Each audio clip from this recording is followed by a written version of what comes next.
Blog Talk Radio.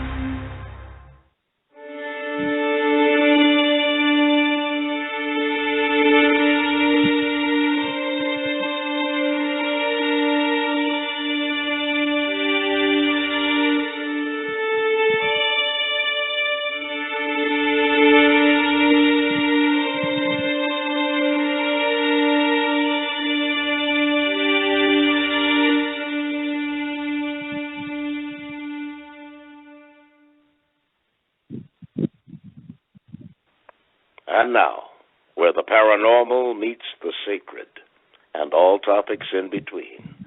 Live from Los Angeles, California, welcome to the Paranormal and the Sacred Radio Show, with your host, Shaw McCain. Hi, everybody. I'm your host, Shara McCain. I'd like to welcome listeners to the Paranormal and the Sacred Radio Show. My show is created to provide an open-minded platform that welcomes the gifted and extraordinary thinkers from every walk of life and circumstance. Please follow the Paranormal and the Sacred on Facebook for upcoming events and special speakers from around the world.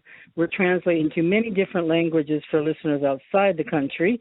Anyway, the call-in number tonight is 619-924-9744, and the Paranormal and the Sacred airs every Friday night, 6 p.m. Pacific Standard Time. During the show, I can take your questions in order and chat, or you may call in with your questions, speak with our special guest tonight. Reminder that any buzzkillers in chat or on the phone will be kicked out, and I will call you back and bug you, so don't bug me, I won't bug you. So play nice, be polite, and make this a comfortable place to visit. And we're having a 6-book raffle tonight, and I'm so excited about it, and I'm going to tell you when we're going to do that. We're going to intersperse this throughout the show, and you have to have a call-in number, and don't be putting any blocks on or anything, so I can get your name and number and get the correct answer to the question. And I'll be asking them. And let's see. I'm going to give you a few announcements before we get Edwin Becker on. I'm going to tell you that Marilyn Salas' creation, Love's Blessing, is just smells wonderful. I got my beautiful little kit in the mail, and I've been using it for weeks, and Love's Blessing is a meditation and healing mist, and she has like 26 different essential oils, and it comes with a blessing and everything with it, and you can contact Marilyn Salas at www.lovesblessing.com. I love that lady. Anyway, she's out in Ojai, and she's a wonderful person. Of course, you may know her husband, Captain Robert Salas. And Leslie Sloan is trying to let everybody know that she's taking 15% off of all her readings, and this offer expires November 15th, and she'll be doing 15, 30, or 60-minute readings, and she said, give yourself a gift, and you're welcome to call her at 818-348-4646, www.oracleshealingcards.com. And those of you in the know Ciro International and Yvonne Smith. She's a licensed hypnotherapist and regressionist, and she deals with alien abductees and people suffering post-traumatic stress disorder and things like that. Her new book, Coronado Haunting, is now available on Amazon and CreateSpace. And also, if you're interested in anything alien-related, you can go ahead and go over to www.cerointernational.com. And a couple of plugs for my cousins. You know, I have Texas cousins. Anyway, Chris and Tracy Simpson have Texas Ghost Tours, and it's Halloween, so it's the best time to get out there. And adults, I guess the price varies, but generally it's around $20. Kids 12 to 6 is $12, and kids 5 and under are free.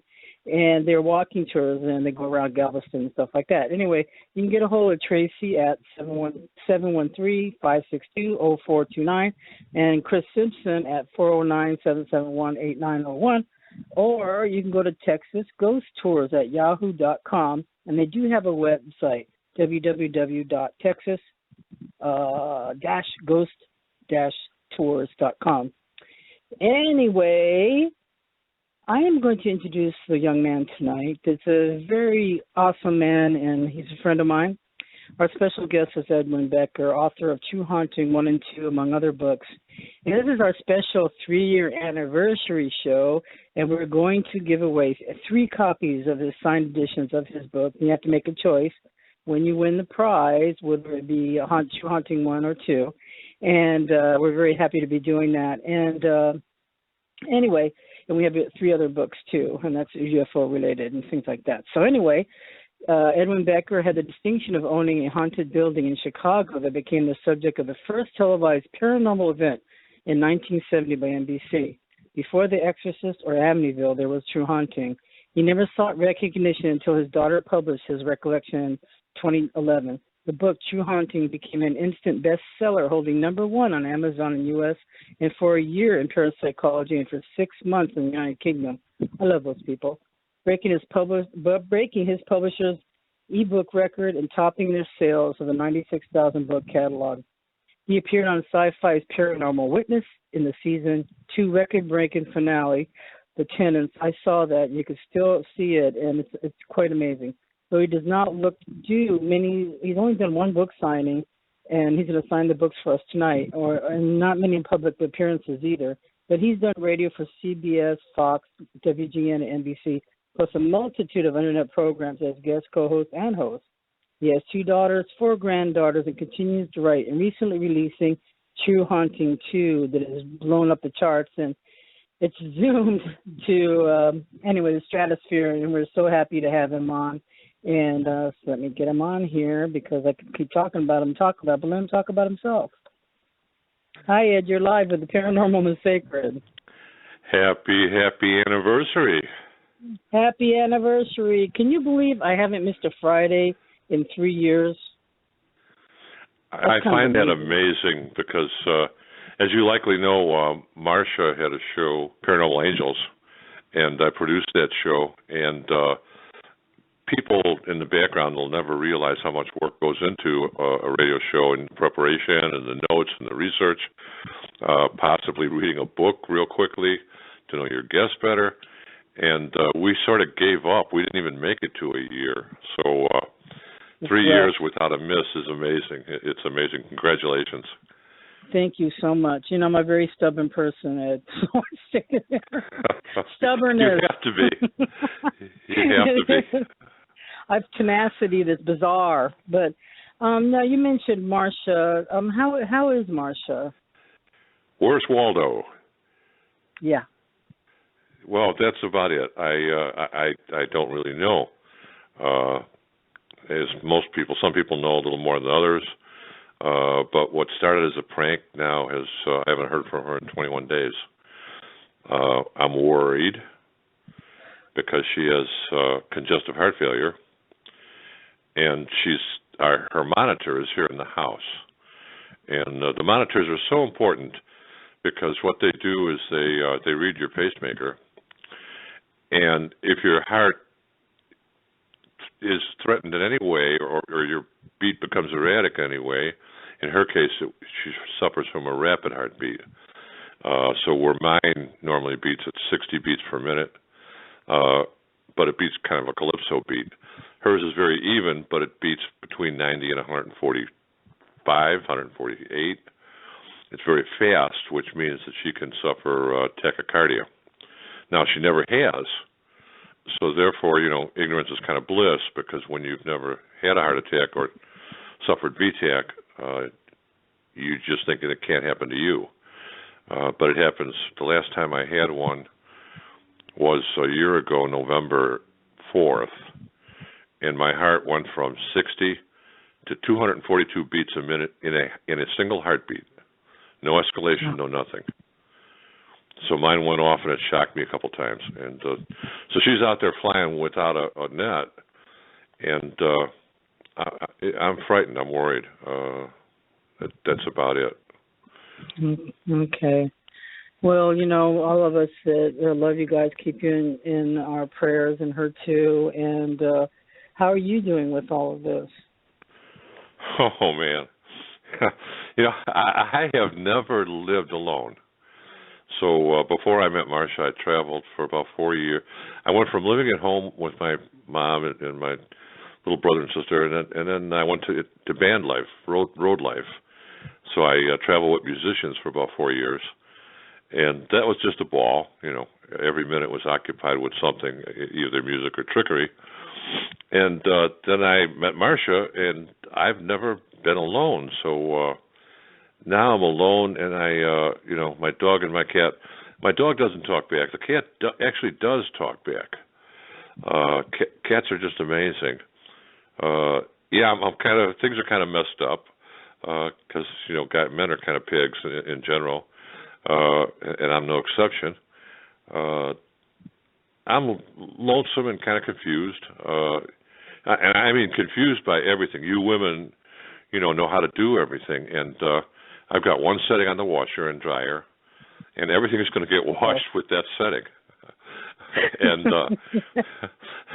Marcia bought this space age oven. Okay, it's got 2 ovens and 5 burners, and I know I can work the burners, all right, but I have no idea how the hell the ovens work. And so I'm just using the microwave for everything. Myself, I'm very fortunate. I mean, I'm a writer. So I have I have in process probably 5 books, and they're all in different places. One's in chapter 3, one's in chapter 8. So I can always dive into my fantasy worlds and write, which kind of occupies my time. And then I have, I want to say thank you to some, I can't even list them all, but Matt Bell, Mary Montgomery, Eileen Hall, Ann Davis, you are an angel. There's a woman named Jody Roberts who's rarely on Facebook at all, but she's local here, and she came over one night, and she made me dinner and made sure I was taken care of, and she let me vent. And I've had 2 offers of people to come and stay with me, to keep me one to actually protect me, because I suffered that internet threat, and which didn't frighten me. Those people they're cowards. They're like the people on Facebook that call people names. They get back to kindergarten. If I invited them. I don't know if you saw the post on my page, but I invited them to come visit me. Come in a car, leave in a gurney. That's my feeling. It's the Chicago way. I did have kind of a miracle happen. Okay, go ahead. Yeah, the idiot mailed a letter. He put a return name on it that he borrowed from the Zodiac killer. I won't say what it is. No return address, and when he must have dropped it in the mailbox. When they do that, the post office marks the origin. So I knew it came from Hartford, Connecticut. I turned it over to the police, and they took it seriously because we've recently had a woman killed here in Springfield by a person on Facebook that came down from Wisconsin. So they took it very seriously, and they between the state and the police, I put in an alarm system because it was their recommendation, and they took it more seriously than I did. But the police said, anybody who comes into the house uninvited, blow a hole in them. And I've got no problem doing that. So, well, that's fair warning. You in Hartford, Connecticut, come on down. I'd be happy to meet you. It's ridiculous because they're so stupid. First of all, it's like they don't have a vocabulary, and I think they're just enamored of the whole situation of you being an author than being on the on the TV and stuff like that. I think that's how they start. No, this was more related to Marcia. Oh, it was? Yeah. Oh, weird. And that's all I'll say about that. Okay. But it was related to that situation, and I welcome them. I think they're little piss ants, and they've met one of the only people on earth. I've died twice in my life, and dying. I'm writing a book on it now. Is not so bad. In fact, it's euphoric. So I'm not afraid of dying. I haven't been since I've been 19. Now, hit me in the knee with a baseball bat, and I'm going to cry like a little girl. All right. Aim a 45 at my head, and I won't even blink. Because dying there isn't another place where we go, and it can be. I've met 2 people in my life who described something horrific, but 90% of the people I meet who've shared that situation have gone to a very, very comforting place.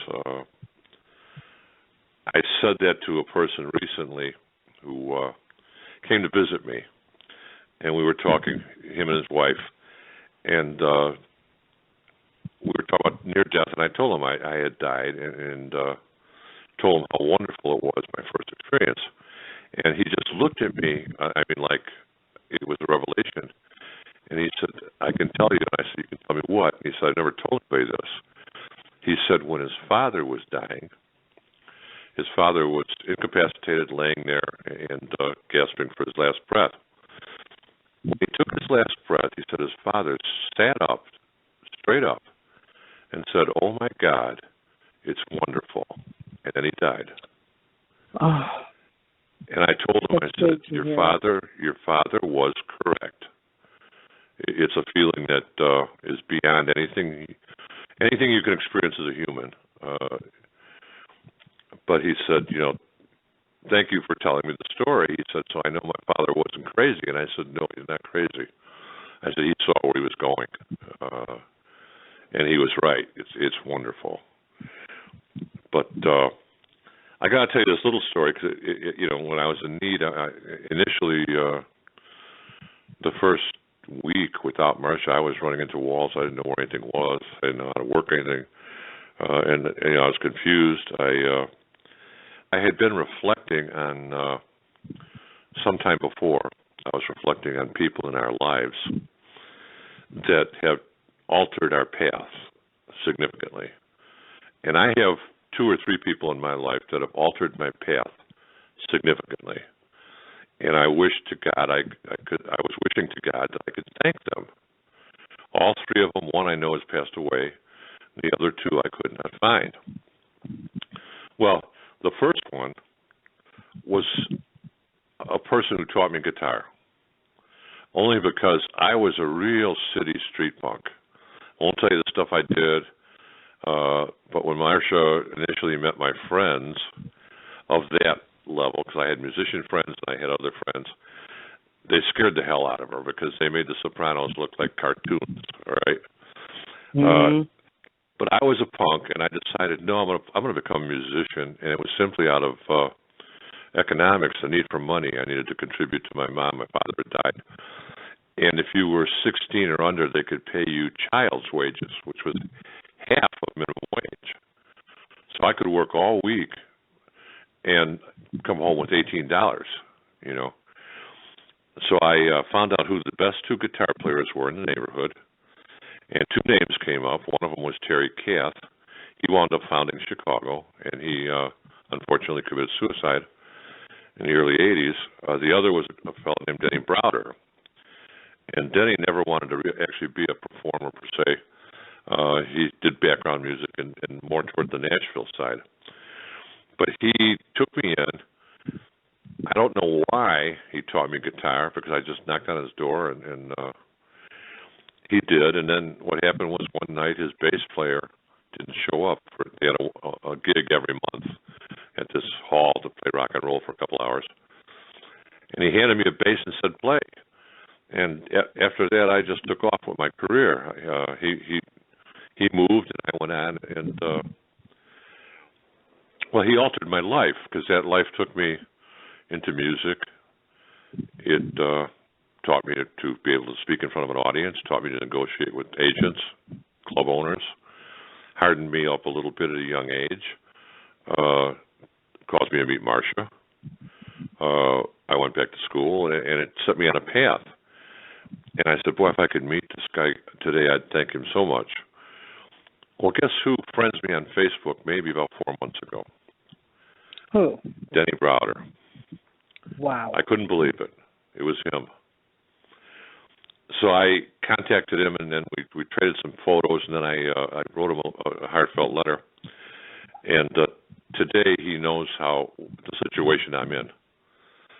And he said to me, you're a writer. And I said, yeah. And he said, he's got a catalog of music, and he's done some things for Nashville. And he said, I can't write a lyric, worth a damn. He said, can I send you these recordings and see if you can put words to them? I told him, no problem. I said, you know, because I have written music, and I have music is my muse. So he's going to send me these songs. This fellow that I knew that started me out over 50 years ago is now sending me some music that I'm going to put lyrics to. But I warned him. What a gift! I said the first one I write, I'm going to listen for one where I can start it out with the lyric, "Where the hell is my wife?" That's very therapeutic. Where the hell is my wife? Who just ruined my life? You know. Jeez. Yes. But I think that's happened to a few of us, but I think that would be very therapeutic. Well, yeah, writing and music is very therapeutic. It is. I can get lost in it, and I love it. Like I said, I've got 5 books I'm writing right now, all at one time. Amazing. Depending upon what my mood is. Yeah. And people think I'm prolific because I'll likely finish them all within when I decide to finish them. They'll all be done in 3 months or 4 months because they're all partially done. And then I'll publish them all at once. So, you know, a lot of people are going to say, how the hell does he do 5 books, you know? No, I've been doing the 5 books over the last 2.5 years. You're breaking up a little bit, Ed. You're breaking up. I've been working on these books for years. So okay. I'm not as prolific as people think.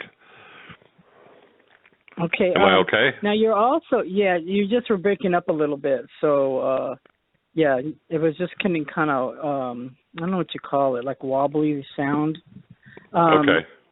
So anyway, and then I've watched every single one of them. I don't know if you've done one this week, but you're doing webisodes on YouTube. They're like little educational seminars. Yeah, some of them are I guess better than others, or more exciting than others, because one of them has 1,000 hits, but I tell people what I feel and what my experience is, and I separate it from the BS that you hear in the real world. Like we did a presentation recently with nameless people, but involved in demonology. And I actually wanted to hear what I was going to be in front of, lending my name to, and we didn't get to rehearse or to do whatever, so it was kind of cold. And I have no problem talking to an audience cold. And Marcia was amazing. I mean, I was used to it. I've been doing presentations in theater and around, and I've played before thousands of people, so I'm used to an audience. She is not, and she was cool as a cucumber. And, of course, I can start a sentence, she can finish it. She can start a sentence, I can finish it. So, but when the other presentation came on, it was relative to demonology. And I just thought they were trying to scare the hell out of everybody. And I didn't agree with it. I mean, if you listen to my webisode, you'll see I haven't done the one on demons yet. In fact, I did one on demons, but the director had 2 cameras, and I kept looking at the wrong camera, and he used the wrong shots. So it looks like I'm talking to someone on the side of me.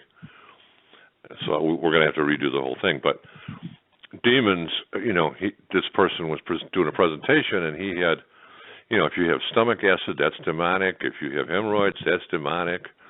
He started listing physical maladies as being demonic. And I don't go with that at all, okay? We don't need demons as human beings. We can get them, and they can come for us if we want to summon them. But as human beings, we're creatures of excess. You give a little child a bowl of candy, and they're going to eat until they explode. That's who we are. We want that extra piece of pizza. We want that extra drink. We want bigger and better all the time. That's not demonic. That's what we have to learn to discipline in our lives. And so interpreting, you've got headaches all the time, that's demonic, that's BS is what it is. So in the end, we had a Q&A, and I kind of challenged them because they said, well, you can't say the name of a demon. And, I thought it wasn't an argument. I thought it more like it should have been interpreted as point, counterpoint, let's say. Okay. So I said, I disagree. And they said, I said, what about the Bible? And they said, well, you're supposed to not read the names or not say them.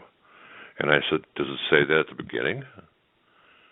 No, And I said, let me tell you something. I said, I'll tell you something. Leonard Nimoy, Leonard Skinner, Jackie Leonard, all these people that you know that are named Leonard, okay? Leonard is the name of a very high-ranking demon in the 800 history of demons. So, are you telling me that when Leonard Nimoy's ma yelled out the door, hey, Leonard, a demon came in for dinner? I hope not. Demons are like, they're as hard to summon as angels. I mean, if you think you can summon a demon, then you can possibly summon an angel. St. Michael is not sitting up there waiting for you to call, and isn't going to come down, like you're calling a cab, and neither will a demon. You have to put yourself in that frame of mind. It's much like a Ouija board. If every Ouija board brought in bad spirits, holy shit, we'd be in trouble. You got to put yourself in that frame of mind, and you have to be able to tear through that fabric, which can be very, very dangerous. But no, you can say the name of demons, and no lightning is going to strike you, and they're not waiting for you to say it, and with bated breath. And no, if you have an upset stomach, it's not demonic. But that was the thing, and it was scare the hell out of everybody, and then buy my book to figure out what you should do, and I didn't like that, so I took exception to it, and that was, in fact, that was the only. I'm sorry. No, I was just thinking, when people do that, to me, I feel like it's an immediate shutdown. Like they're just trying to shut me up, shut me down, or threaten me so they feel comfortable.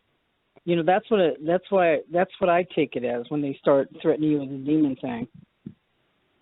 Yeah,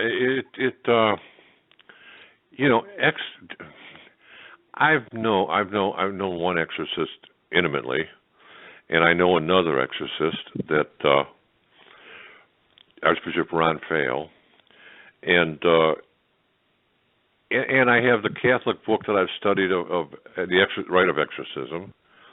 So I know exorcism fairly well, and Catholics do kind of have the franchise because they wrote the first one, and Jesus Christ did in the Bible. I mean, if you read it, he was kicking butt all the way through the Bible as far as exorcising demons and devils, and he anointed his apostles and disciples to do the same.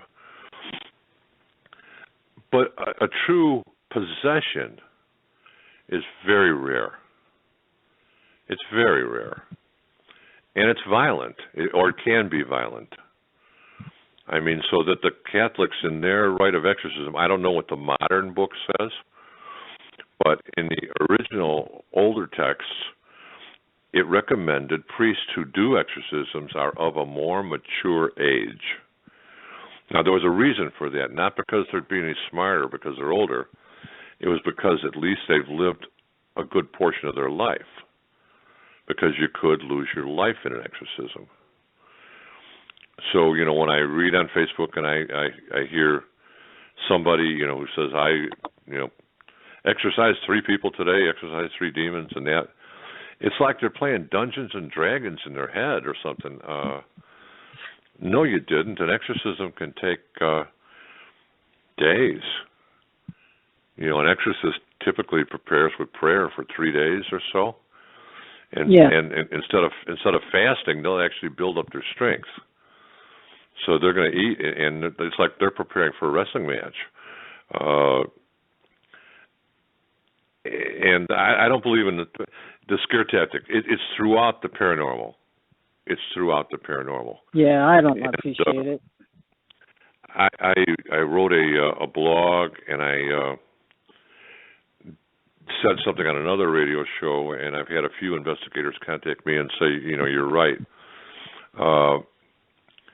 The thing that burns me at my age, and I was involved with it starting at 24, is we don't know any more than we did then. Everybody's expanding on the imagery and on the horror and everything else, but as far as paranormal itself, what do we know today that we didn't know then? Not a damn thing. And you have 3,000 sets of investigators just in the United States alone. And they're all, some of them, I don't want to hurt anybody's feelings, but some of the questions they ask on their EVPs are just silly. I mean, because as a radio host, Shar, if you had a guest, and let's say that guest was a ghost, and you knew you were going to get to interview a ghost, you would want to know, number one, where are you? Number two, how did you get there? Is it dark? Is it light? Is it warm? Is it cold? Are there others? Are you bound to that location? And what I suggested to investigators, actually they published a blog in the UK, is that somebody, I'm too old to do it, or I would do it, has to create a standard, a template of 20 questions, 40 questions, whatever. They all have to be in sequence, and the investigator should always ask those questions in that sequence, and then submit them so that they can be compared and analyzed. So that if you've got 1,000 of them from 3,000 investigators, and every ghost says it's cold, we now know that that dimension is cold. If every ghost says that they can communicate with other spirits, then we know that they're capable of inter-spirit communication. We would at least start taking steps to understand what that dimension is about. Instead of, who are you, what's your name, who am I, can you see me? Yeah, they can see you, that's why they're interacting with you, So I would like to see paranormal progress, and it's a battle with true paranormal experts. They've got a disadvantage, the good investigators, and because typically the better their evidence, the more it's going to be debunked. Because people expect paranormal to be scary. If I took a picture of a spirit that was able to materialize, it would be ordinary. Now, it might not be ordinary. Maybe if they died in an accident and they were still maimed, maybe it would be that way, but the spirit I saw was ordinary. And it would have been, that's a picture of an old lady, so what? But see, all the media, whether it's TV, books, I'll tell you what happened with, God. After 8 books, I went with a new publisher.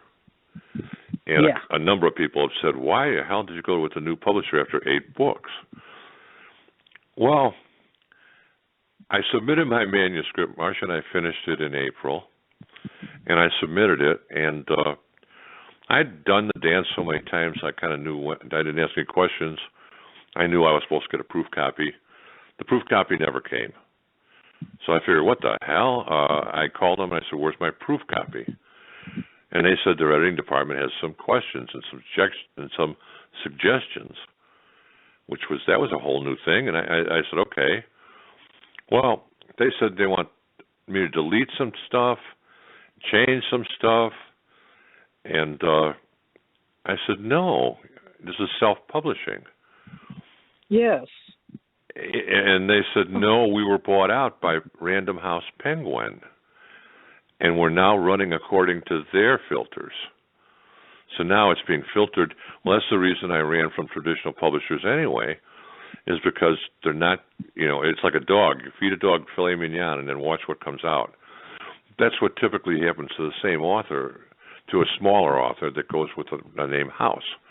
They take your work and they alter it. And they in the case of I'm not going to say their name. In the case of one, they looked at my book and they wanted True Haunting 2. And they said to me, all you need to do is up the chill factor, and then we're going to change the cover. And I said, no, goodbye. And now I'm with Book Baby. And today, if there's any potential writers out there, I'm always helping a few. So I'm actually helping 2 right now.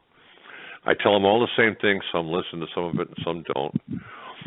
If you go with a traditional publisher today, a new writer, all of a sudden they get all fluffed up because the publisher offers them $5,000.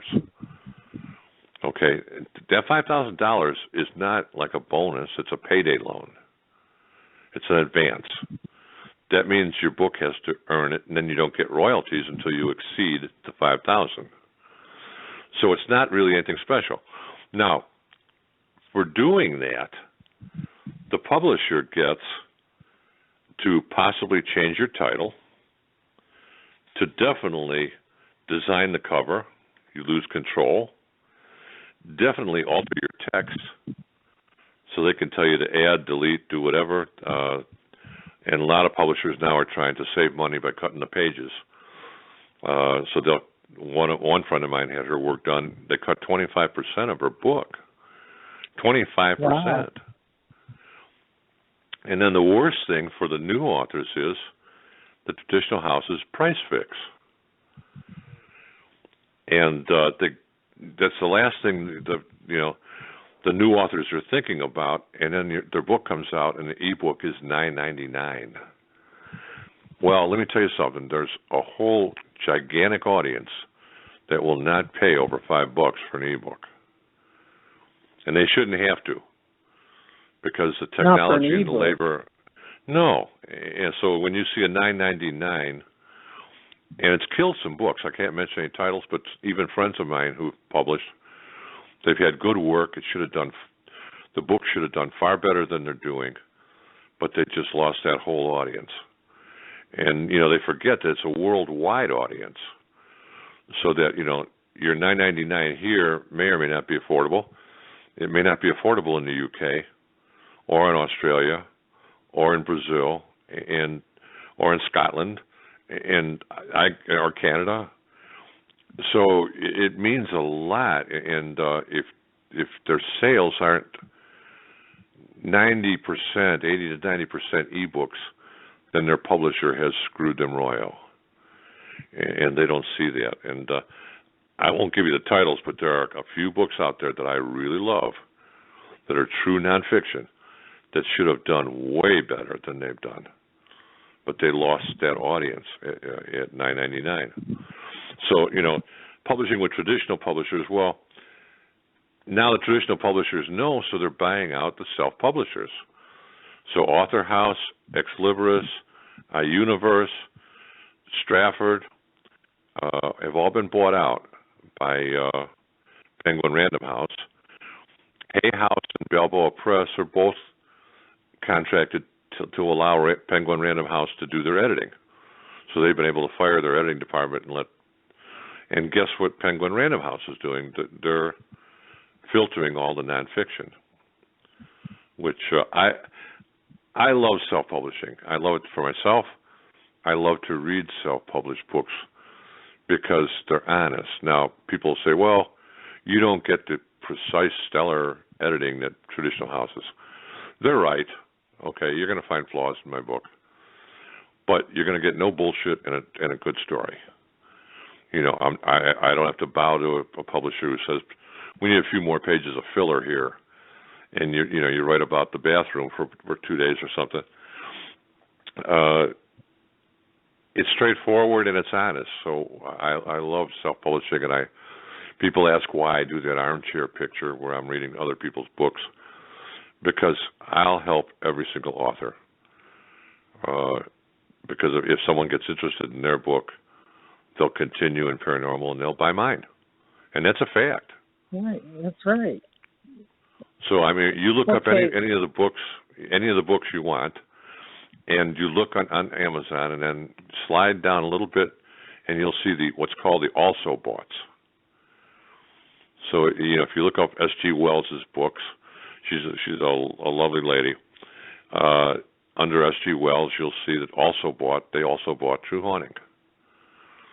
So, I hope I can promote her book, and under my also boss, it'll show S.G. Wells. And if everybody did that, we'd have a much stronger and kinder community. Yeah, we do it together. Well, I have a couple comments in the chat room. Matt, the firefighter, says, after reading True Haunting 1 and 2, I now have 3 of Ed's books, and hearing that he's writing more books is awesome. And he said he thinks he found his new favorite author. And thank you, Matt. And I know Matt is kind. Very kind. And then, but it's true. I love all your books, and they do have that personal touch, and you're speaking in your voice, even in the books, which is really fantastic. So, Anne is asking, so should we write small novels as opposed to a big beach book? I got a love-hate on that answer, because I hate the fact that Amazon is allowing a 10-page work to be called a book. And Amazon has some books that are only 10 pages, 12 pages. And when I see that, it's like you're destroying the definition of a book. That's a magazine article, as far as I'm concerned. Well, it's like a pamphlet or something, maybe. Yeah, my guess is, to answer Ann's question, if you have, I go by word count. So there are stories that I've got books that I've written. When I start one, I never know how big it's going to be. I really don't. And if it doesn't cross 50,000 words, which is 100 pages, to me it's not a book. And I might save it for a book of short stories. Someday I'll publish another book of short stories or something like that. But it ain't a book if it doesn't have at least 100 pages. Now, I'm a dinosaur, so that was the old school rule. And that's what I kind of go by.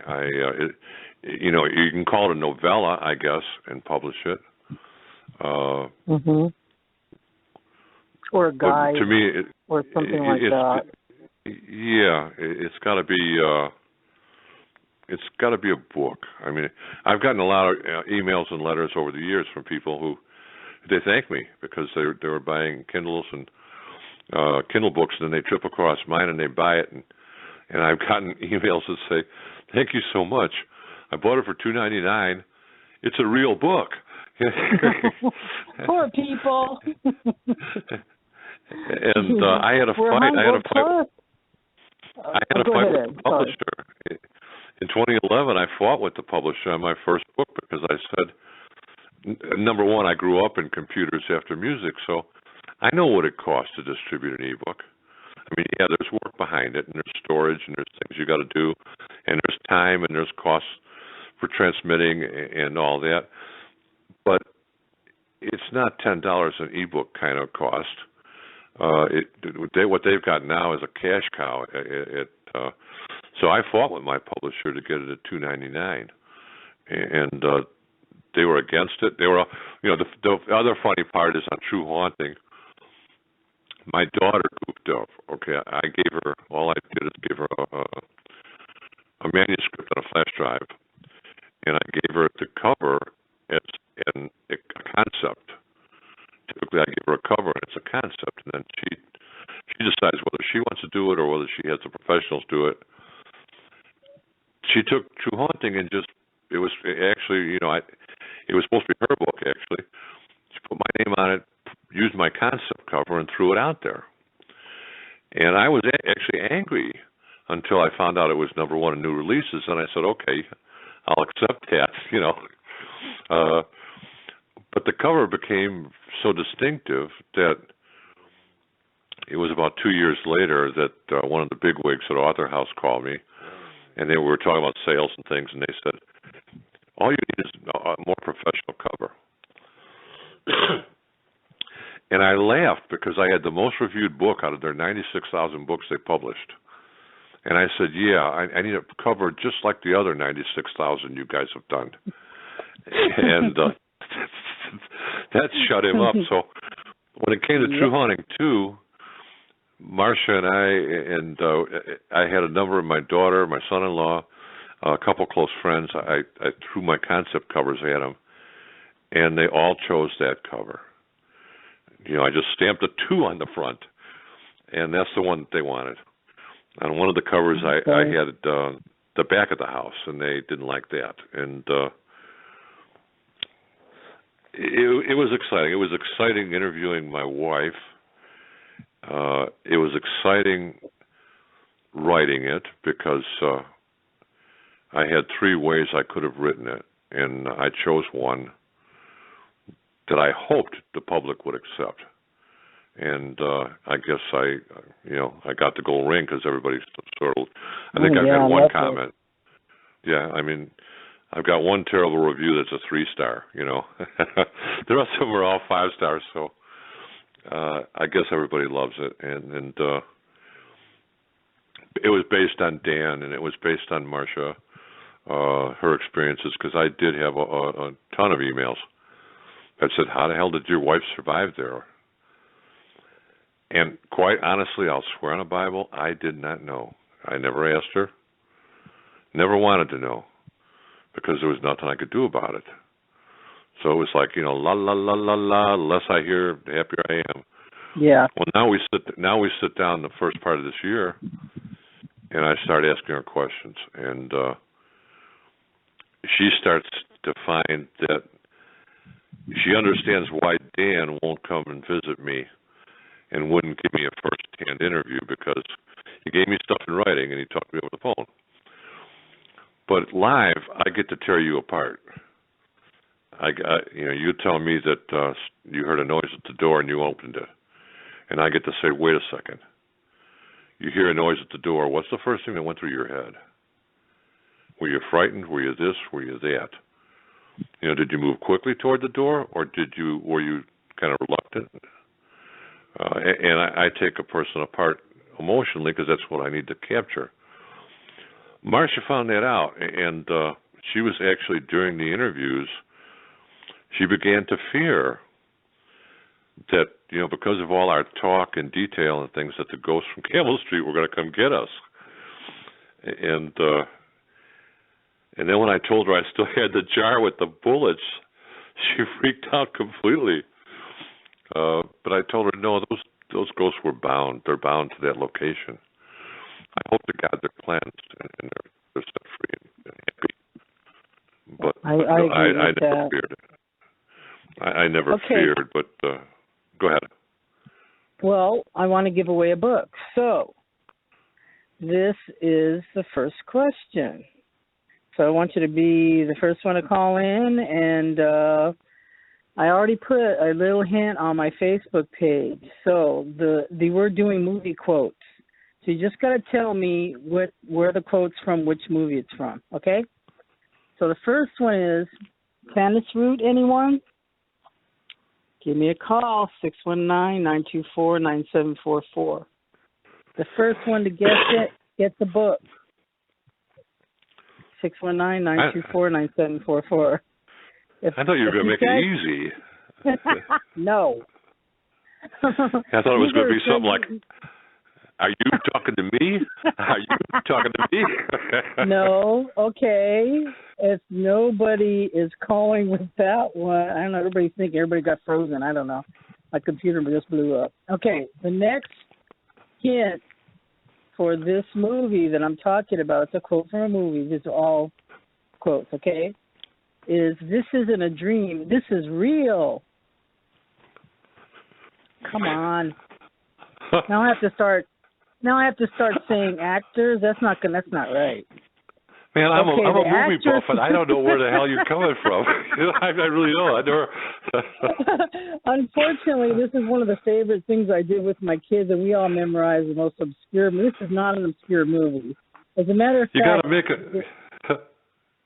gotta make them like, I'll be back. I know I will, but these are all scary movies. This is one of the scariest movies back in the 60s. Okay, one of the actresses, you're going to get it now, had very long hair. She was in a soap opera for years and years. She cut all her hair up and married Frank Sinatra. She is the main actress in this movie. Come on. Lord Oh, have I know what. mercy. Well, now I know what Now it is. I know you know what it is. Now I know you know what it is. Come on, it's one of my favorite movies. I watch it at least 2 times a year. Come on, people. All right. Let's see. If you're listening, can you hear me now? Okay. I'm getting people clicking, but I don't have a taker. This is for our first very rare signed copy of True Haunting 1 or True Haunting 2. Come on. People in chat, do you want to answer? Because I know you're all typing like crazy. Hello? Yes. Uh-oh. Okay, Ed dropped. Ed, call us back. Poor guy. Anyway, Supernatural Radio, you got it right. So I hope that we're friends because I need to get your phone number. And Rosemary's Baby was correct, and it was Mia Farrow. So, thank you so much. And let's see. Hello, Ed. Is that you? Yeah, I got disconnected. Okay, I know. It just hung up. It was so rude. It just hung up. So it was Mia Farrow. So Supernatural Radio was the one that got it. Rosemary's Baby. She's the first one. She gets a book. So Supernatural Radio, you got to give me your address and everything. You can friend me, Charlene, CHARYLENE, Simpson, SIMPSON, McCain, MCCAIN, and that's how we're going to find out your address. I'm going to give it to Ed, okay? And yes, Angel Martin, it was Mia Farrow. She was the actress. Thank you. That's what we're talking about. Okay. Hello, Angel Martin. Hello, hey. my Angel Martin. How are you? You said you watch Rosemary's Baby once or twice a year? Yes. I'm that kind of freak. See, I can't do that because not because it's that scary. The scary part to me is having the baby. It was horrible. I don't watch that part. I just watch it all the way up till, because I hate the chanting they're doing at the end, and I can't listen to it. You know what I mean? So and the same thing with another movie. You want to do one more before we go back to our regular talk? Okay. Is everybody ready for the second one? Do you want to do it now? Go ahead. We're almost on the hour. Okay. This is the second one. So if you're calling in, press number 1 if you know the answer. This is another big blockbusting movie and book. I read both. I watched only half of this movie because I can't take it. Anyway, this is the quote. He's a liar. The demon is a liar. He will lie to confuse us, but he will also mix lies with the truth to attack us. The attack is psychological, Damien, and powerful. So don't listen. Remember that. Do not listen. Okay, smart Alex. Which book and movie? That's the hint. Angel says she's good. Thank you. He said thanks for the shout out. She's so sweet. And then the next. No, that's not it. Not Amityville. That's a good guess though. Not Amityville. The next one's going to give it away, so it's going to have to be the quickest answer. Okay, let me see. Ding, ding, ding, ding, ding, ding. Oh, we might have an answer. Hello, you're live with the Paranormal and the Sacred. What's your answer? Is this for me? Yeah. Who's All this? right, The Exorcist. Oh, yeah. Hi. Nathan, my name's... Hey, how's it going, Ed? Yeah, I was... How are you? Oh, good, definitely. Actually, you sent me a couple books a while back. I appreciate that. Do you have an answer? The Exorcist. Yes. Ding, ding, ding, ding. It's The Exorcist. Yeah! 1973. That was Father Marin, because the next one was horrible that I didn't want to have to say, but it was 1973, The Exorcist. That was by Father Marin, just before he croaked, and then The Demon said after that. That was my next hint. What actually before he for croaked? exorcism. Yeah. So you got it. So how you people going to get a hold of me because you're going to get that book. So right. You got it right. Cool. So what you can do is this your what's your name, please? Yeah, I'm Nathan. Mason? If you already got these books. Is that your phone number? Is that your phone number? Oh, don't say it all. You're gonna have everybody calling you. I see it. I'm writing it down right now. Nathan, if you already have that title, tell Shar which of my books you want, and I'll send you the one you want. Yeah. Okay, I'm writing it down. Which book? Okay, right. So then thank you so much for calling in. Do you have a question for Ed while you're on here? Yeah, actually, I do. I was curious, have you come across any other people that have come forward, that like the people, the tenants that live there, kind of at the end of your owning the building, or any memories that have come back that have kind of sparked recently? Aside from Dan, no. And if I were to find the people that took our apartment after we were there, they wouldn't have too much of a story. Who I'd like to find is the fellow I gave it to, because his life got literally destroyed. He took possession of the first floor, and I was able to go back 2 years later and talk to a neighbor, and from what they told me, it was his whole life. I mean, I know he went bankrupt, his business got closed, his wife left him, he became ill. He went back to his home state, and all I knew is he had a southern drawl, kind of a quick southern drawl, so I kind of placed him on the east, Georgia, Alabama, or whatever, and that's where I've searched. I can't find him. And given that he was somewhere around 10 years older than we were, he probably has passed. He would be 80 right now. Sure. But boy, if I could interview him, that would definitely make True Haunting 3.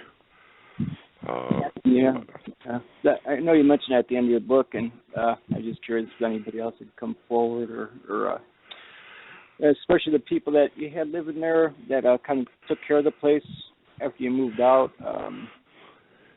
Did you ever over the years? Yeah, other than, if I could find them, they'd corroborate, they'd be willing to do a paranormal witness, and they'd corroborate what happened, but their happenings were less than ours. So it wouldn't be, now and then I get people who read True Haunting, and they say it's not scary. Okay. Well, oh, it was to me. It's not, but it crawls up your back very slowly. And it's creepy, because it's true. I hear the ring of truth, and that scared the hell out of me. Yeah, and true paranormal is not scary. I mean, nothing's going to jump out of the closet at you.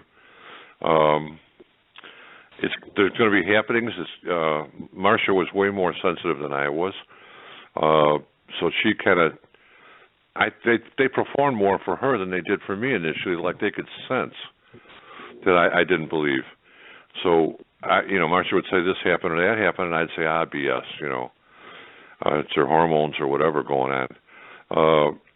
It's not frightening. It's confusing. Eventually, you're walking on eggshells. You get anxiety. You get sleep deprivation.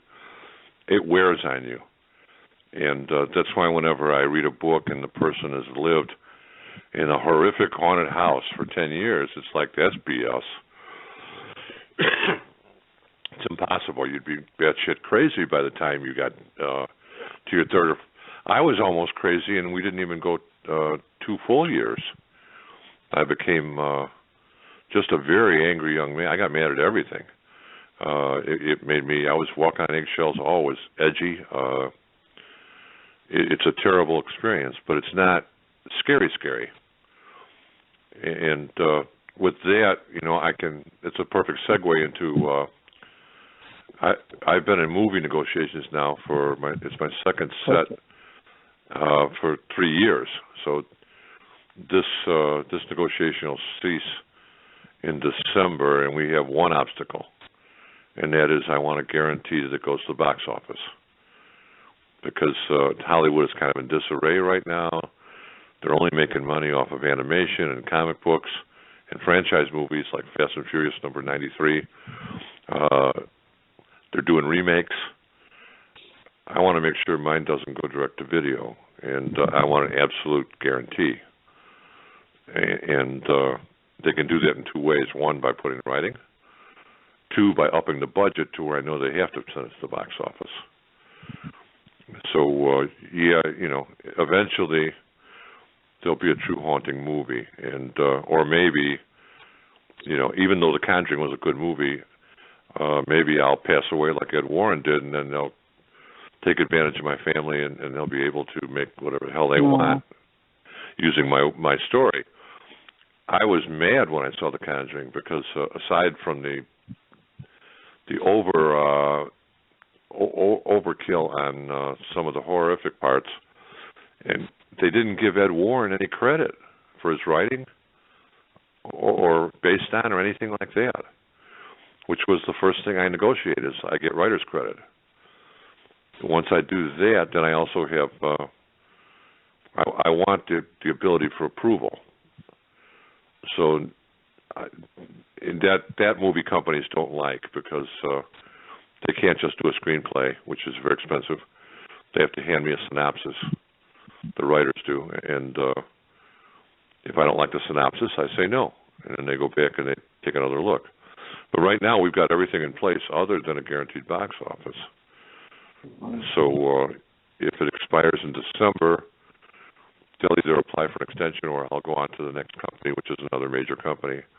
And again, it'll be another 18-month dance. We start all over. But I've got a pile of contracts and options that is pretty considerable.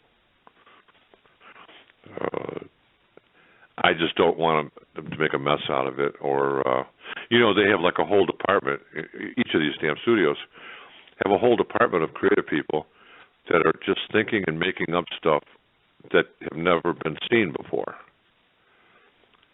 And then they're waiting to add that stuff when they come up with something. They'll add that to whatever script comes through, And I don't want that. I think there's enough room in true haunting for a lot of CGI and imagery. If you picture me fighting with that door, I don't know what was on the other side. So they can create whatever they like there, and we don't know what was moving objects. There's imagery all over a true haunting book if they want to put it there, and still stay within the framework. If they could do as good a job as Paranormal Witness did in 62 minutes, it would be amazing. But they would do it for an hour and a half. Sure. So, yeah,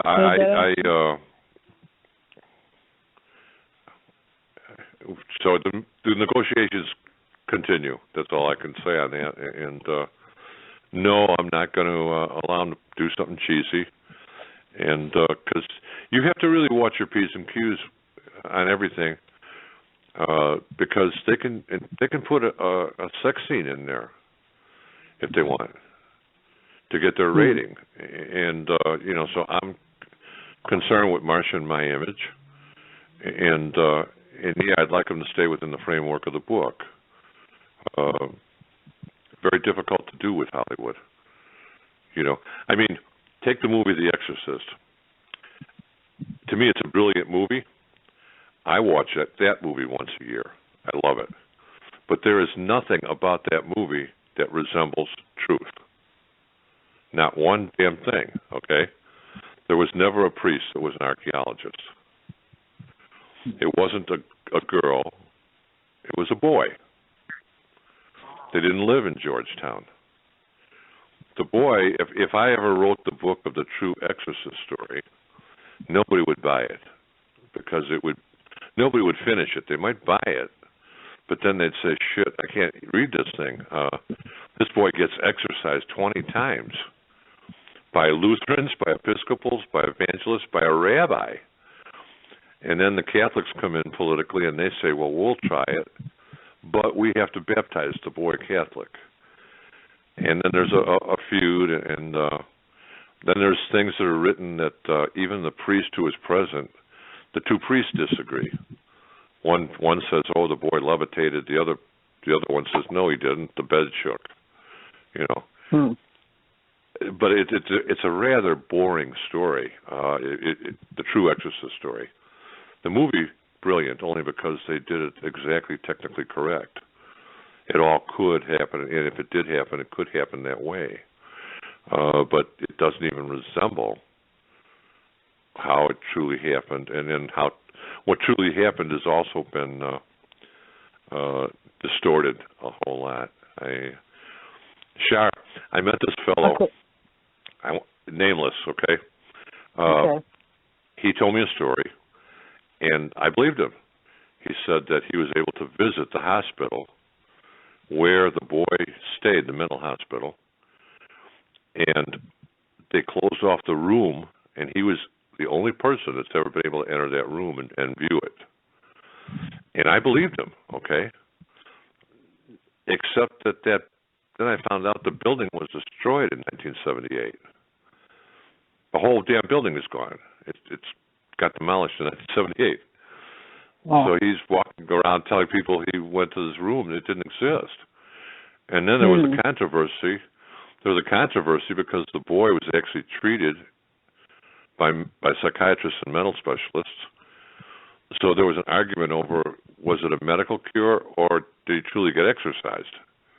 You know, so right. If you wrote the real story and you did it the way I write, I'd write it factually, it would really be a bunch of crap compared to the movie. The movie is brilliant. I love it. And, I agree. Right from the get-go. I got a good question for you, Ed. I got a good question. This is from the chat. Who would you want to play you in the movie? Danny DeVito. No, that's not going to work. I don't care. The guy who played me in Paranormal Witness, Jordan, I forgot his last name, but him and I talked. I contacted him and I congratulated him. I told him what a great job he did, and I sent him a signed book. But he did a wonderful job. I thought the casting. I didn't think they cast Marcia very well. Or my sister. They didn't cast Marcia or my sister very well. But Jordan did a nice job. Jordan Gray is his name. He's a young actor out of Canada, out of Toronto. Good question. Okay. Now, Mason, are you done with your questions? I want to thank you so much. Oh, yeah, sure. Actually, can I say one more quick thing? I'm just curious if you're familiar with Steve LaChance, and I thought he kind of had a similar, story afterwards. You know, he wrote 2 books a few years apart, too, and that just leaves that question. And thank you very much for your time, and my girlfriend helped me out on that answer. Thank you. Yes, Stephen's a good friend of mine. Stephen is a good friend of mine and good man. Can I address something? Yes, please. Something that people are writing me about and they're upset about, and I think a lot of them are wondering why I'm not upset. Destination America is advertising the first live exorcism. And a lot of people say, oh, they're trying to steal my thunder, blah, blah, blah. They're not. It's all a bunch of BS, okay? Chip Coffey, who's a nice man, is going to go into a house that may be haunted, and they're going to, talk to the spirits or do whatever. Why Destination America is saying it's going to be an exorcism, they have no true exorcism scheduled, no ritual. Number one, a true exorcist would not allow it to be filmed. Okay, so that's BS, okay? In this day and age, they would not allow that. So they won't have a true exorcist. They won't have a ritual, and most of all, they won't have a subject to exorcise. So unless they want to, grab someone off the street and say, pretend like you're possessed, No, it's all just a fun Halloween day. It doesn't make me angry. I don't think they're trying to steal my thunder. They're just, or take our place. Ours was done on a major network. The people were authentic. Yeah. I didn't understand the anger at all or the focus on it because it's not going to be a harsh one. It's a lighthearted. Destination America is not a deep, dark show. It's kind of lighthearted, so I don't know. Honestly, I didn't know who the hell they were. It's much like Paranormal Witness. Show. We've got Marsha and I watch television, so when the Paranormal Witness came along, I refused to be on it. I didn't know who the hell they were, and it was my kids and my grandkids and everybody know that. Oh, Papa, it's sci-fi, Well, it's like, what the hell's sci-fi? What do I care? All I know is NBC, ABC, CBS. But then I found out how popular it was, and I finally got them to agree on a certain structure, and they moved their whole production company from Boston to St. Louis to accommodate me because I refused to fly. And for people that are wondering, I'm actually healthier than I was 3 years ago. And the reason is that 3 years ago I had a calcification on my right knee that impaired my walking. They took it off, and it made me angry because it was so big. I wanted it. It was a calcification. Afterward, I wanted it to use as a paperweight or something to show people. But by the time I woke up, they said pathology had already dissected the damn thing. And then I was walking around with blood clots in my leg. So I had a time bomb ticking, and I'm clot-free today. And, that was solved. I also had a bit of skin cancer on my arm, and which could have been, it wasn't the basal cell, it was squamous cell. So they took that off, and, so I'm actually feeling pretty good. Also, 3 years ago, they had no handle on my medication. I was going from being dizzy to they actually blinded me at one point with kaleidoscope vision, and today they've got a handle on my medication. So between my medication and being clot-free and my knee being okay and my cancer being gone, I'm not 25 again, but I feel really good. You're doing amazing. Other than, where's my wife? That's going to be the name of my first country song I write. Where the hell is my wife? Where the hell is my wife? What happened to my life? That's right.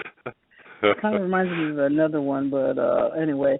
Okay, I have another question. Call number 619-924-9744, or be the first one to answer in chat. This is easy. Okay. So here we go. Ray, when someone asks you if you're a god, you say yes.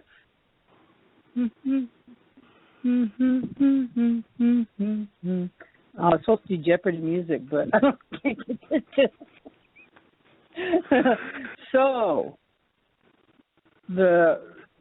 Ray, when someone asks you if you're God, you say yes. Don't you remember? Come on. I'm way older than you, and I don't remember that. So. Oh man. Okay. I will give you a hint. And if you already your audience thinks movies are old if they're 1982. So. I'm sorry, people. Okay, well you got a hint there. You almost have the hint. It's a 1984. She got it, but she got it. Oh my God, you got it. And got the next book, and it's Ghostbusters. Don't you remember that? Don't you remember that scene where he says the demon, whatever, the alien says, "Are you a god?" And he said no. And he's supposed to say yes. So anyway, that's when the Pillsbury Doughboy came and attacked the whole city. I love Ghostbusters. I've seen that 3,000 times. Is that Ann Davis? The guy? Was it Ann Davis? It's Ann. No, it's not. No, it's Ann Morales, and she won it. So that's pretty cool. I gotta write everything down, Ann. Okay. All right. So, let's see. We'll do one more before we keep going because we're almost at 7:30, so we want to keep going with the story. Now, this one is going to be pretty easy, and this is for what's the name of that book? Anyway, this is for the Pete Elmore's book, The Investigator of UFOs, and he gave us 3 books too. So this one's for that book. So, let's see. Okay, so this is going way back too, but you know you've seen these movies a million times. The call-in number is 619-924-9744, and here's the next clue, and you've seen it a million times. And he says this very politely. Here's the quote. We all go a little mad sometimes. We all go a little mad sometimes. So if you're calling in right now, please press 1 so I know you're just not listening, because I have many callers on here, but they haven't pushed 1, so I think you're just listening. Anyway, so press 1 so I can see the question mark, and then I'll pick up the phone. So it would be, we all go a little mad sometimes. Now, that's kind of obscure, but, you know, think of a polite person. Okay, I'm going to try this one because I don't think they got it right. Hi, area code 502. You're live with the Paranormal and the Sacred. Do you have an answer, or are you just listening? I don't. I can't think of an answer. Oh, darn it. Okay. Do you have a question, Fred? I'm sorry. Do you have she has a sound. You have your sound turned up so you've seen the echo. Okay. Do you have a question what for is Ed? the word, the clue? The clue was you all go a little mad sometimes. I'm telling you, it's from, actually, it was poltergeist? No, that's not it, darn it. It's okay, older than that. I don't know it. Okay, thank you, dear. Thanks for listening. All right, do I need to hang up now? No, I'm putting you back on hold, so don't hang up. You're all right. Okay. Okay, bye-bye. What a nice lady. Okay, now I got one. Hi, you're live with the Paranormal and the Sacred. What's your first name, please? Hello? Hello? Hi, what's your first name? Adeline? What? Am I online? Yeah, you're on air right now. Oh, hi there. Hi there. What's your Adeline? name? Adeline. It's Adeline. Okay, I love that name. Okay, now, do you have an answer? Thank you. Yes, Psycho. You're right. It's Psycho. Because the next one, that was 1960, and that was Norman Bates. Very nice saying that we all get a little crazy sometimes. And also, the next hint was going to be a boy's best friend is his mother. That's a question. So anyway, dear, I need to somehow get your phone number. So are you in the chat room right now, or are you just a caller? I'm not. I'm just a caller, but could I get in contact with you through Ed's Facebook?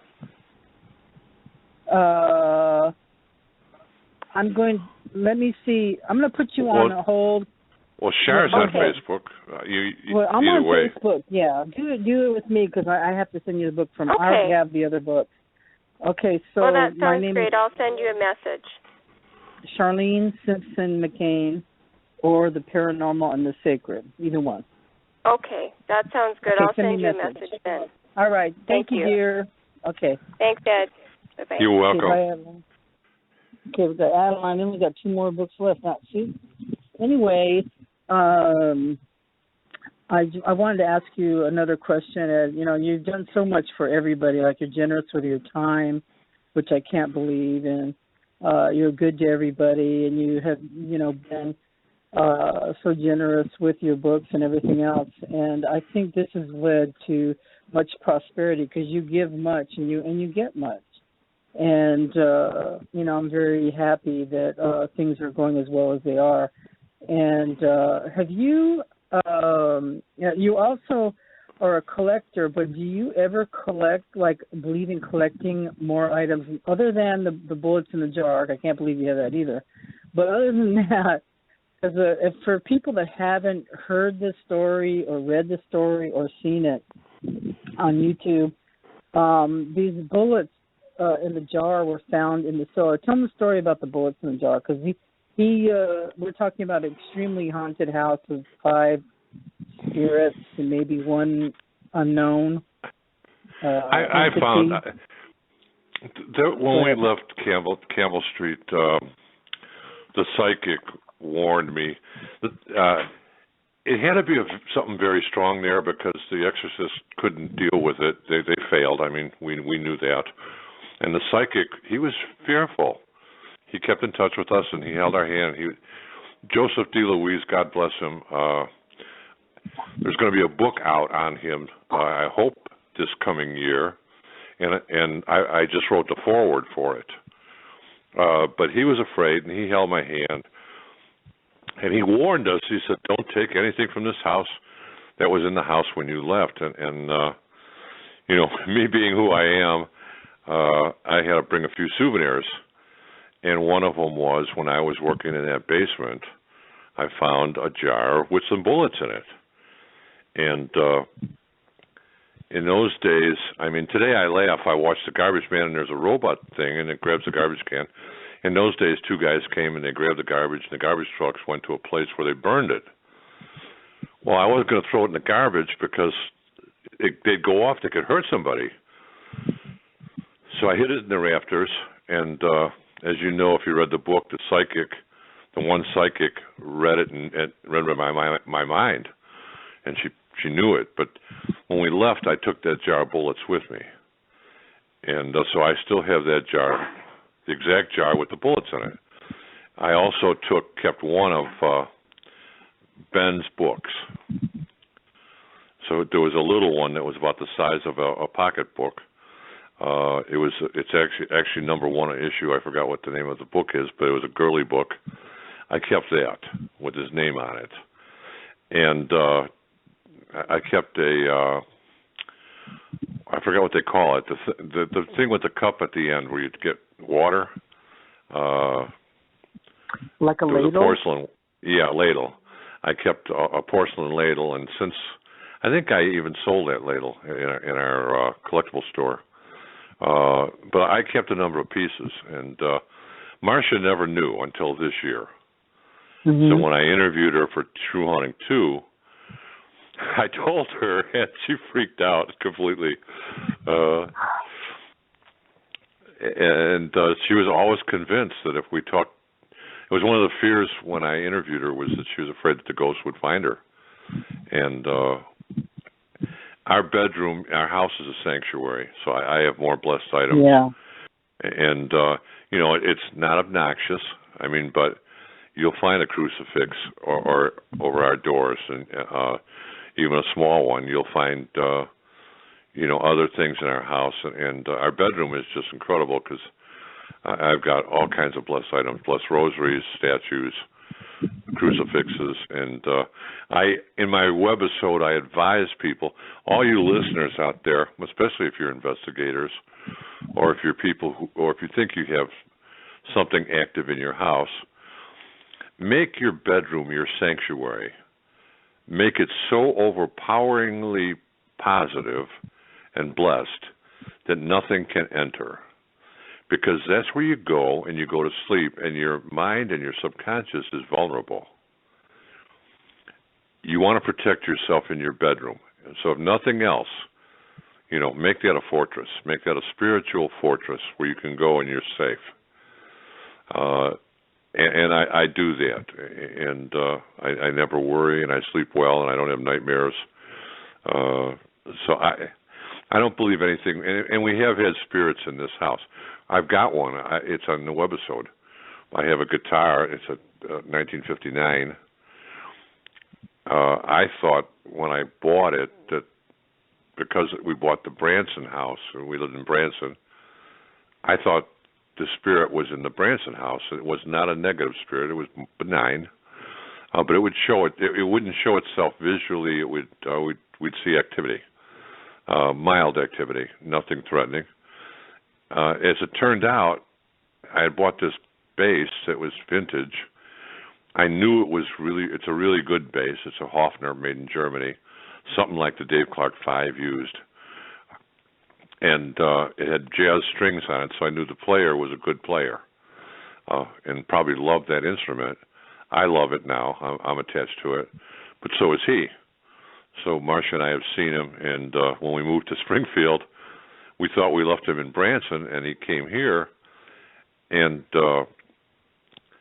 I realized it's the guitar. He showed me, because what he did is above my guitars. If you look at my Facebook somewhere, and there's a picture of my guitar wall, and I had orange as the worst color. I don't like orange. And I had the orange note on the last note, sort of around the corner. It moved the orange note over to this guitar to tell me that was his, okay? So you can have benign spirits, but even my benign spirit can't enter our bedroom. And most times I tell people, if you have something benign, just ignore it. If it doesn't frighten you. If it frightens you, then you can try to get rid of it. I don't know anybody who's been successful at getting rid of a ghost. You know, if so, the Queen Mary wouldn't be haunted, and the castles in England wouldn't be haunted. The most you can do is temper their behavior. And I have a theory that you have to give them a room. You know, if you bless your house, don't bless every room, because when Marcia and I, when we had that done in Campbell, our activity got worse. Well, it occurred to me there's nowhere to go. It's uncomfortable in every single room. So leave them a room and bless everything else. And that's my theory. If you have it'd be the one you're not. It'd be the one you're not using. You know, that you use the least. If you know, not if it's malevolent. If it's malevolent, you call in Archbishop Ron Fail and ask him to send someone out to fix it. If it's just benign, they have their own space, and it can be a strange space. You can actually put, let's say, your living room chair in the wrong place and suffer activity because that was their space. They will do the same thing and go to the same place redundantly. There's a ghost in England. I forgot what bridge it is, but there's a bridge in England, and what they did is to accommodate the high water and higher levels of water, they rebuilt this bridge and they raised it 3 feet. Well, on the old bridge, every now and then they would see a soldier walking, an old colonial-type soldier. Well, when they built the new bridge, they only see half a soldier because he's still walking the old bridge that ain't there anymore. It's an amazing story. Yeah, it's an amazing story. He's benign, and he's there, and he's like, you know, Chicago's Lady in White, who's seen every year at a certain time. But spirits will do things, and I mean, it's the reason I sometimes get frustrated talking to investigators because, you know, they should find out why. You know, don't ask what their name is. Don't ask them, you know, can you see me, and silly questions. Get some knowledge out of it. And we have no central point where investigators can submit their findings, which is why I think if the process of investigation were standardized and the questions, then they could submit their answers and they could be gathered and compared, analyzed, and we would make progress in the paranormal rather than in the crazy imagery that Hollywood, you know, tries to put on everybody, that, you know, things are going to jump out at you, people are going to walk on the ceiling and all that kind of crap. That's not paranormal. That's just horrific creativity. You know, if we understood it, then we would basically start to possibly alter our behavior, or maybe even provide these souls some help and help them move on. But yeah, a ghost. I get lots and lots of emails and letters through my website, and people ask me, they do redundant things. So people all over the world, there are spirits that just walk hallways. All over the world, there are spirits That's all they do. that just open doors. They love to do open doors, open cabinets, walk hallways. Sometimes it's an annual thing. It'll happen only at certain times of the year. But they do the redundant things, and my theory is always that if you're dealing with a true entity who was a human, that they're going to be doing these human functions that they did in real life. You know, consequently, I mean, my book flies in the face of a lot of investigations because most of our activity was in the daytime. You know, we had peace between midnight and probably 5 in the morning. Everything happened before midnight, actually. Right. Marcia had more happening in the daytime as far as movement and propelled objects and things than we did at night. So, you know, ghost hunters going out at night, it's all, you know, they can't go out because it's silent, but in the darkness they're actually at a disadvantage because they won't see the little movement that takes place. True. Just all the little things that can take place, because a ghost will build up energy. I always believed that some of these ghost investigators that have good, solid EVPs and things, if they stayed at that location and fed that entity more energy. Now, sometimes they can't because sometimes the energy is batteries. Sometimes that energy is emotion. And you can't create emotion to feed a spirit. But I believe that if a spirit got enough energy, that the shadow people would become apparitions. Right. Which is why, you know, you'll hear people describe shadow people, and sometimes they're just shadows and kind of transparent. Other times you'll hear them say they're gray, they're black. I believe that it's a transition that they're going through, trying to become seen. They're trying to become an apparition. If they had enough energy, they would be able to be an apparition. That's just theoretical. That is nothing I know for sure. But I do know. I mean, Marcia and I both know they just love to suck up emotional energy, and they try to create it, and they separate relationships. They do whatever they can to feed off your energy, and you know, probably they love to get at your heart, I guess. Yeah, it's dangerous to mess with it. So I like what you say. If you're thinking about getting into it or messing with the whole thing, you just say don't. You know, you don't advise anybody to get into this with lack of preparation, and you've got to be a pretty strong person to be able to take I'm not for it. I think it's insidious. Yeah, you're not for it. I'm never in favor of it, and people who ask me about that, they'll always get the same answer. You know, ignorance is bliss. Stay away, because it will. If nothing else, it changes your perspective. You become aware of things that you weren't aware of before. That they're not wonderful things. They're not things that enhance your life. All of a sudden, they're suspicious things or confusing things. They're things that all of a sudden you realize are happening that you never noticed before. You know, and my best analogy, I put it on the webisode, to people who are not into paranormal but want to get in paranormal. You know, I used to walk my little dog at night, and in Branson, because of the nice weather, I always went barefoot. And I would take her out at night, and I used to love it late at his last walk, Benji's. I had him on a retractable leash. He could go out 50 feet, and we were on a golf course. The grass was groomed. And I'd walk through the grass, and I'd stare at the Missouri sky from the mountains. Gorgeous. And sometimes I'd talk to God. Sometimes I would just be in awe. And but one night, after a few years, I came in, and on the patio was a copperhead. And a young copperhead, but nevertheless a copperhead snake. And I dispatched it and sent it over the Rainbow Bridge. Took my little dog and we went inside, And the very next night, without even any thought, when I went to take my dog out, I put my shoes on. Then we walked out in the yard, and instead of letting Benji roam, I was scanning the grass. Yep. Because I knew that copperhead had a mama. And that awareness altered my whole life. Seeing an apparition will alter your life. Knowing an object can propel will alter your life.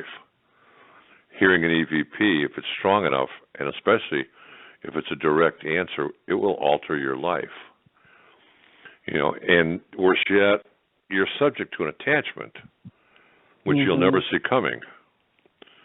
I've heard of so many, Shar, where a ghost team, even like the one that used to be on A&E, they split up and started not agreeing and all kinds of things like that. Yes, yeah. If you have a member of your team that's a good member and all of a sudden their personality changes, they get lazy, they don't show up, they start arguing, guess what? They're affected. They are affected. And rather than seeking help for them, what happens is the team says, "Oh, you're fired," and the person's off on their own, a path of possibly destruction. And self-destruction is almost like they act like they're loaded or something, like they've turned to drugs or something, because some bad things start happening, one thing after another, and the horrible murder-suicide thing that happened recently. There's just a lot of bad things that could happen, so I would stay away. You're not equipped, and I personally never sought out this kind of thing. I love the movies and the stories and all that, and of course the books, but I've never intentionally gone into a haunted house, even though I've lived in a few. So anyway, we're going to do another two. You want to do another 2 books? Because are you going to tell us before the end of the show what was in your hand? Everybody wants to know. Okay. Let me do the next 2 books. So I've got 2 more copies of Reflections of an Alien Abduction Investigator by Pete Elmore. He donated them last week. He was our guest. He donated them because we have a 3rd anniversary show. So they're signed copies. So here, if you can't get it on this one, you people don't watch enough movies. This one's from 1987. Hint, hint, 80s hair. Okay. So this is what Grandpa says, and it's the last line of the movie. The one thing about living in Santa Clara I could never stomach. All the damn vampires. Okay, people, the music was great in this movie. They had big hair. My favorite movie. Come on. I know, I love this movie. You got it. The saxophone player in that movie that played that tune his name was Tim. I knew that he was in recovery. Firefighter got it. Yay. So, Matt, you got it. So I got to write him down. Matt got it. Contact one of us. Well, for me, no, I have the books, so sorry about that. It's just contact me on Facebook, The Paranormal and Sacred. You can message me there. And he got that fast. I love that movie. And I love the ending and the whole thing. And if it's my book, he tell Matt he can have any title he wants. Because I think it was Matt Bell. Matt Bell may already have it.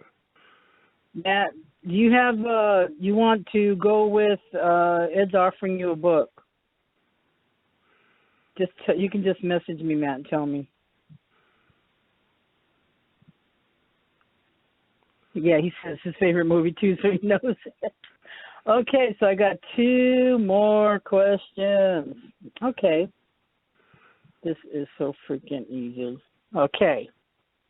So this is for another book. I love these free books. I'm telling you, I love books in general. I could never go just totally on the online book thing, because I tried and I couldn't do it, and I do not like it. What I've got is, let's see. Okay, here's another question. This is also a book from, well, I'll tell you right off the bat. It was a book, which I love, scared the hell out of me, and it was a big old movie. So I'm going to try to do it with his inflection, but I don't know if I can do it because he's a mad maniac in real life, too. Anyway, darling, light of my life, I'm not going to hurt you.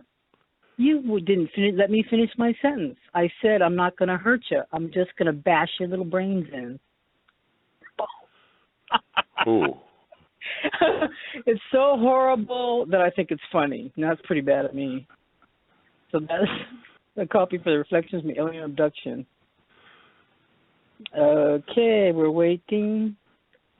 I can't do that.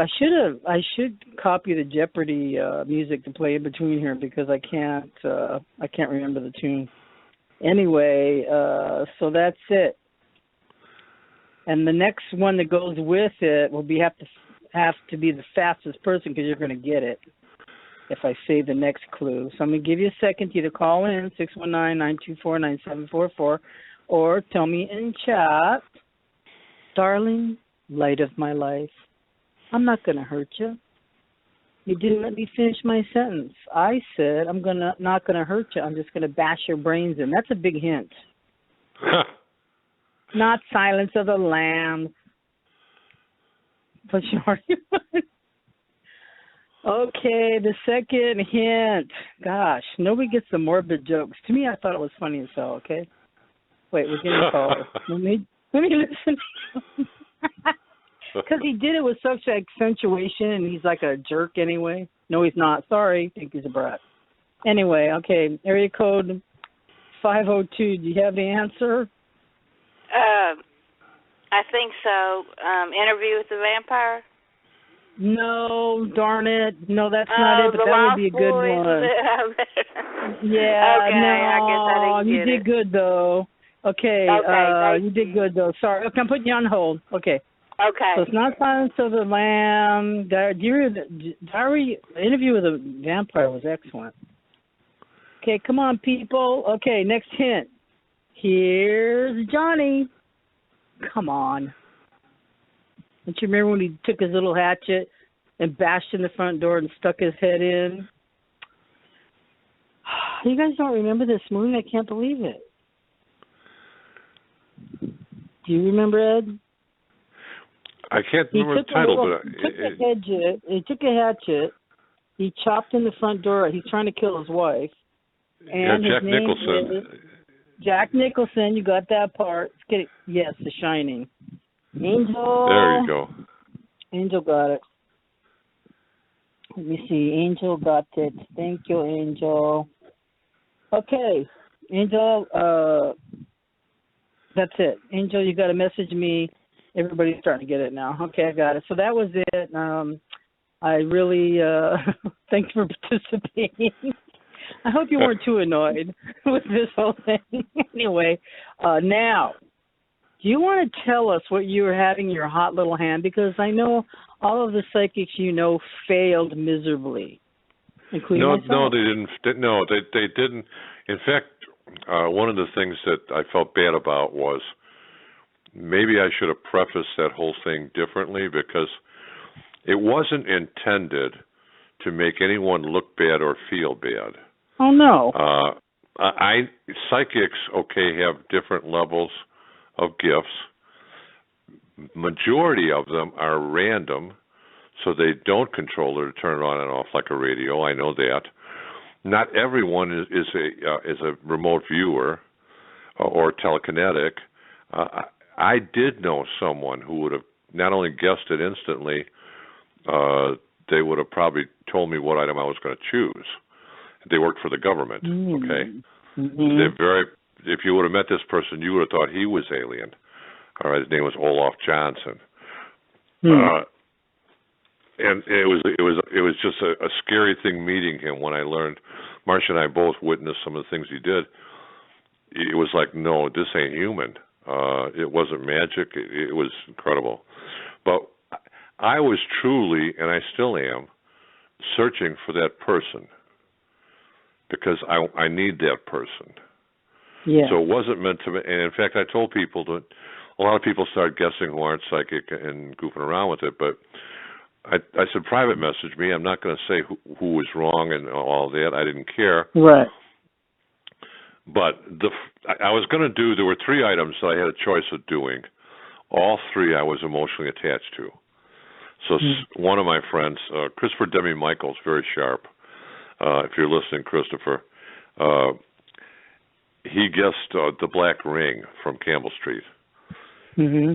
That was going to be the item originally. But then I thought, no, I might come across somebody who's as sharp as Christopher Demi Michaels, and he'll figure it out. So then I switched, and I was going to do. It's something I'm really emotionally attached to, and I love it.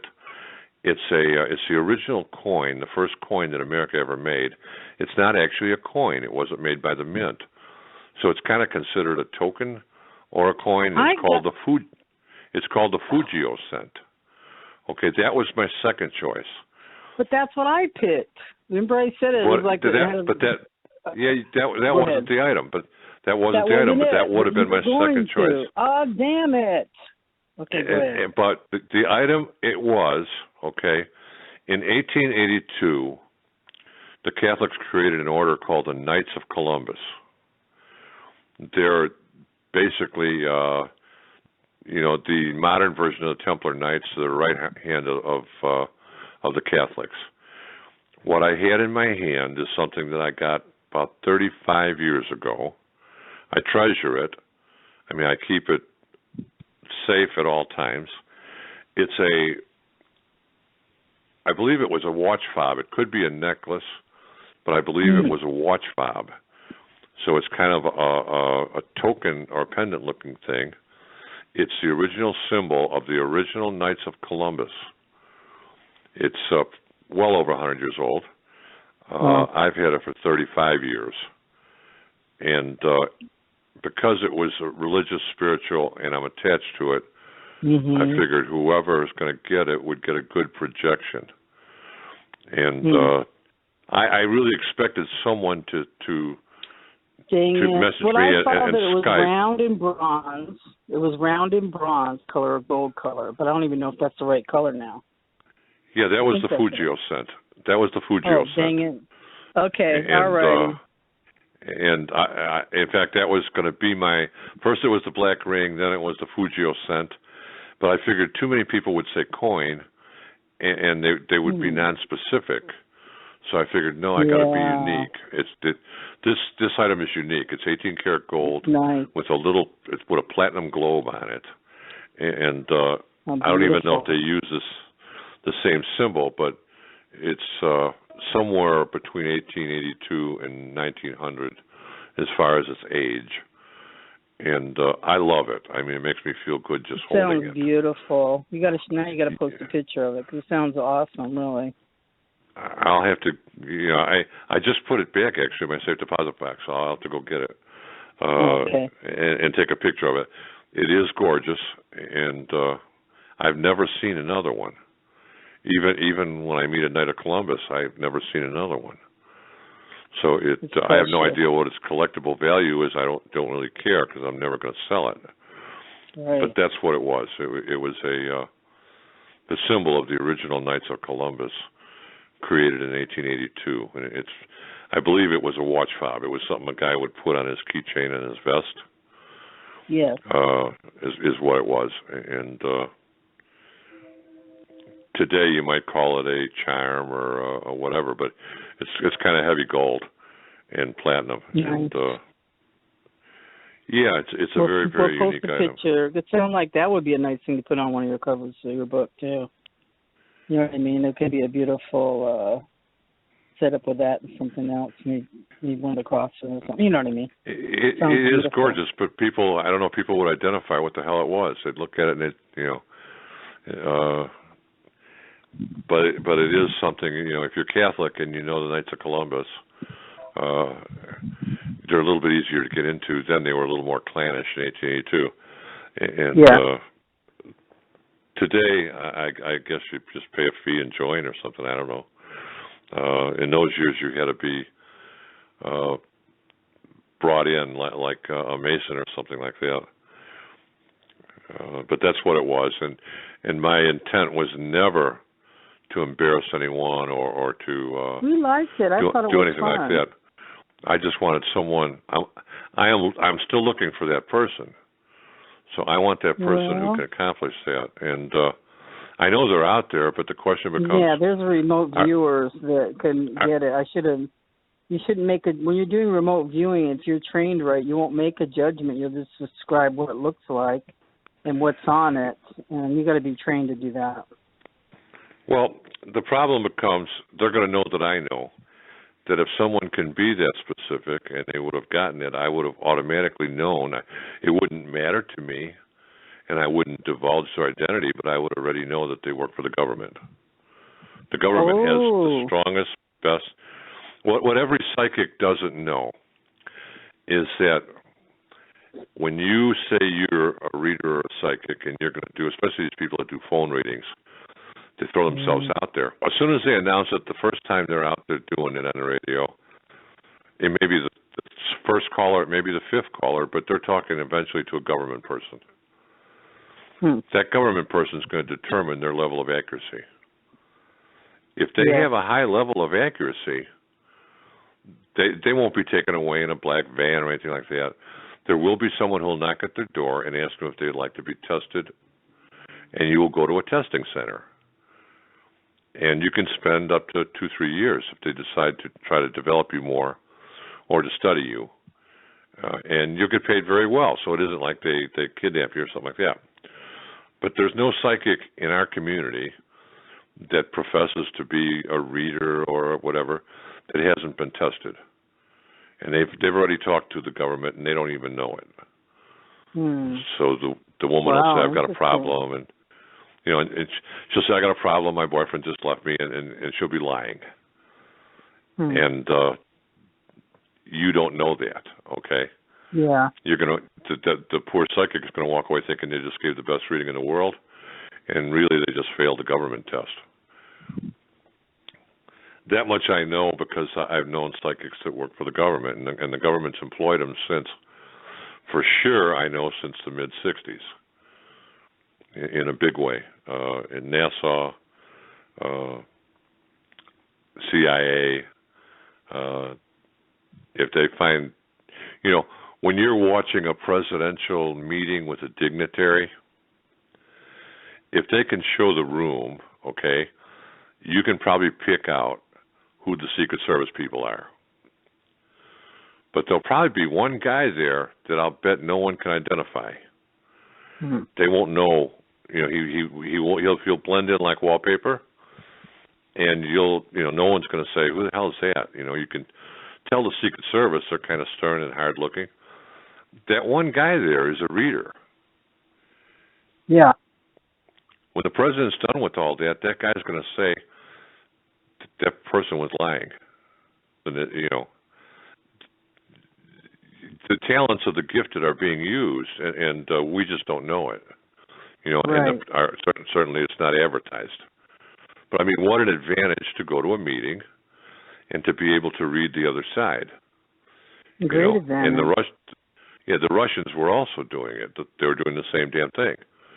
You know, so when the Russian dignitaries would visit someplace to negotiate or to compromise, they brought someone gifted with them, so they knew if the other side was telling the truth or not. You know, it's too bad our Indians didn't do that when we came to this country. Right. We kind of really screwed over them. Poor Indians. Well, now, where's your website that they can get all your information at? www.edwinbecker.com or www.truehaunting.com. Both of them are linked together, so you can really go from one to the other on different pages, and that's where all my webisodes are. So you can also go through the webisodes, or on YouTube. Okay. They're also on YouTube. And then you can find go ahead. I answer all communications, so I take great pride. A lot of times people will email me, and they'll get an email back the same day, and it'll be like, wow, I've written 55 authors, and you're the only one that ever answered. I answer them all, even if they're bad. Even if someone says, I didn't quite like that book because this or that or the other, I'm sorry. You know, I apologize. I would hope everybody would enjoy it, and if you didn't, I'll try harder next time, you know. Well, I get mad. So when people say something, I get mad. I don't know. I answer them right away, too. I think that's how I've been able to stay on the air and fight, because I fight with them, and it makes me mad. I don't know. Maybe I have a temper. I used to have a very bad temper. But, you know, life has kind of mellowed me out. But anyway, I'm just reading some of your reviews. The Bookends review was awesome. Edwin F. Becker is an author of he's saying 6 gripping tales of horror. I know there might be more. That includes True Haunting, which is featured in our bestsellers list and various other bestseller lists, including Amazon.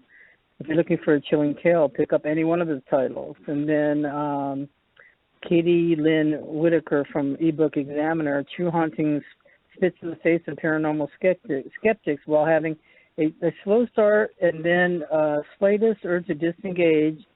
And then it says you remain true to your tale of perplexing and devious haunting. Now, the deviousness is what scared me. I think there's even a horror movie out right now called Devious.